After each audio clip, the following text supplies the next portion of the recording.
చందమామ కథ అన్నదాన మహిమ. పూర్వం ఓ బ్రాహ్మణుడుండేవాడు. వేళగాని వేళ తన ఇంటికి ఎవరు వచ్చినా వాళ్లను తను ఎరగకపోయినా సరే ఆదరించి భోజనం పెట్టేవాడు. ఒకవేళ ఇంటికి ఎవరు రాకపోతే వీధి వెంట పోయే వాళ్ళని పిలిచి మరీ అన్నం పెట్టేవాడు. ఇలాగ చాలా కాలం జరిగాక ఒకనాడు ఆయనకు అన్నదానం వల్ల వచ్చే పుణ్యం ఎలాంటిదో తెలుసుకోవాలని బుద్ధి పుట్టింది. ఎవళ్ళను అడిగినా చెప్పలేకపోయారు. ఒక ఆయన ఏమన్నాడంటే, అన్నదాన మహిమ చాలా గొప్పది. దానిని వర్ణించాలంటే కాశీ అన్నపూర్ణకు తప్ప ఇతరులకు సాధ్యం కాదు. మీకు తెలుసుకోవాలని ఉంటే స్వయంగా ఆ అన్నపూర్ణాదేవిని అడిగి తెలుసుకోండి అని సలహా ఇచ్చాడు. అన్నపూర్ణ అంటే కాశీ విశ్వేశ్వరుని భార్య అయిన పార్వతీదేవి అన్నమాట. ఆవిడకు కూడా అన్నదానం అంటే ఎంతో ఆసక్తి.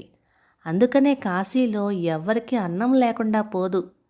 మన బ్రాహ్మణుడు కాశీ వెళ్ళి గంగ ఒడ్డున కూర్చొని పార్వతీదేవిని గురించి గాఢంగా తపస్సు చేయసాగాడు. దేవి అతని తపస్సునకు మెచ్చుకొని ప్రత్యక్షమయ్యి, నీకేం కావాలి అని అడిగింది. బ్రాహ్మణుడు సాష్టాంగ నమస్కారం చేసి, అన్నపూర్ణాదేవి, నాకేమీ కోరిక లేదు, కానీ అన్నదాన మహిమ ఎటువంటిదో తెలుసుకోవాలని నేను మిమ్మల్ని గురించి తపస్సు చేశాను. ఈ సంగతి మీరే చెప్పాలి గాని ఇతరుల వల్ల కాదు అని తన మనస్సులో ఉద్దేశం వెల్లడించాడు. అప్పుడు దేవి అతనితో, నీకు అన్నదాన మహిమ తెలియాలి అంటే నేను చెప్పడం కాదు, అది నీవు తెలుసుకునే ఉపాయం మాత్రం చెప్తాను విను. హిమవత్ పర్వతం దగ్గర హేమవతం అని ఒక పట్టణం ఉంది. ఆ పట్టణాన్ని ఏలుతున్న రాజుకి పిల్లలు లేరు. నువ్వు ఆయన దగ్గరకు వెళ్ళి ఆయనకి కొడుకు పుట్టాలని దీవించు. ఆ రాజు సంతోషించి, బాబు మీకేం కావాలి అని అడుగుతాడు. అప్పుడు నీవు, నాకు పెద్ద కోరిక ఏమీ లేదు, నీకు కుమారుడు పుట్టిన తక్షణమే ఆ పిల్లవాడిని నేను చూడాలి. ఆ సమయంలో పిల్లవాడి దగ్గర రాణి కూడా ఉండకూడదు అని చెప్పు. ఇంతే కదా అని రాజు అందుకు ఒప్పుకుంటాడు. ఆ పిల్లవాడు పుట్టడంతోనే ఏకాంతంగా వాణ్ణి, అన్నదానం వల్ల కలిగే పుణ్యమేమిట్రా అబ్బాయి అని అడిగి తెలుసుకో అని చెప్పింది. బ్రాహ్మణుడు సరే అని చెప్పి హేమవతానికి బయలుదేరి వెళ్ళాడు. దారిలో ఒక అడవి అడ్డమైంది.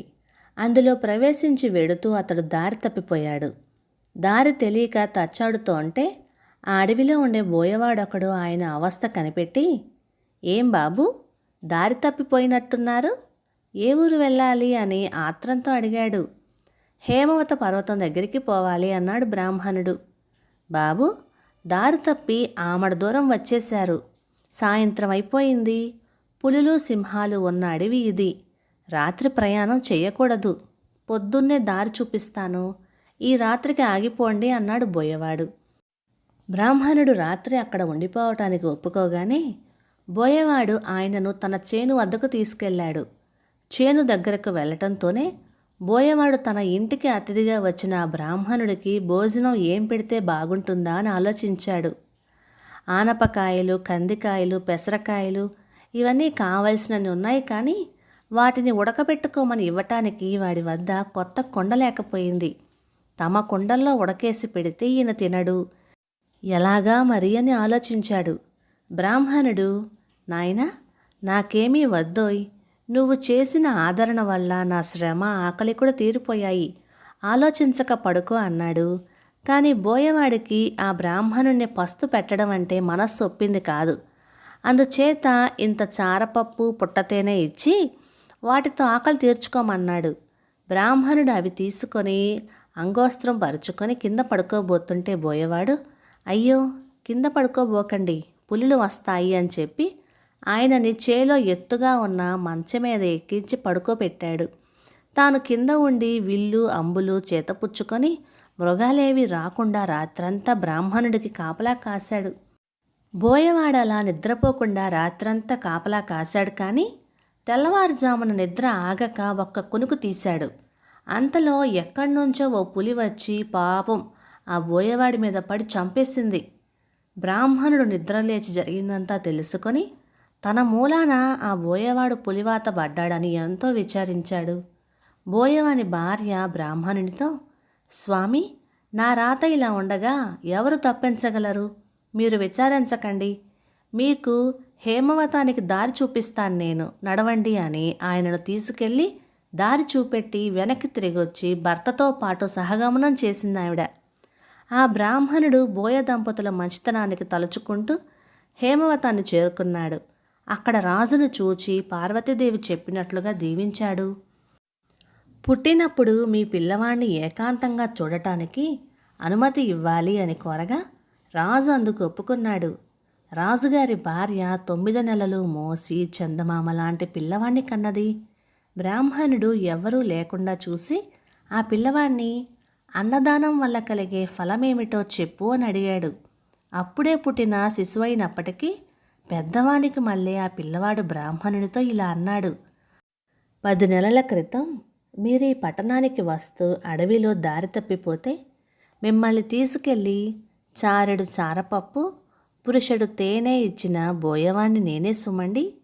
ఈ మాత్రపు దానానికే ఈ రాజుగారికి కుమారునిగా పుట్టి రాజ్యం ఏలబోతున్నాను.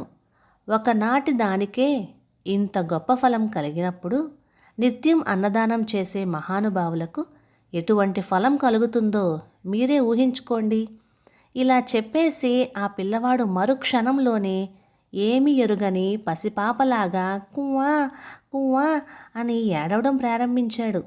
బ్రాహ్మణుడు చాలా ఆశ్చర్యపడి తన ఊరు తిరిగి వచ్చి జరిగిందంతా భార్యతో చెప్పాడు.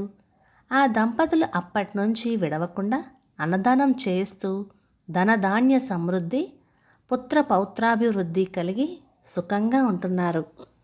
కథ సమాప్తం. ఇక ఈ కథ 1949 ఆగస్టు నెల చందమామలో వచ్చింది. రచన పాలంకి వెంకటరామచంద్రమూర్తి గారు, మద్రాసు నుంచి. అన్ని దానాలలోకి అన్నదానం గొప్పది అంటారు. మనం దానంగా ఏది ఇచ్చినా కానీ తృప్తిగా చాలు అని అనరు. ఒక్క అన్నదానానికి మాత్రమే కడుపు నిండిన తర్వాత తృప్తిగా చాలు అంటారు.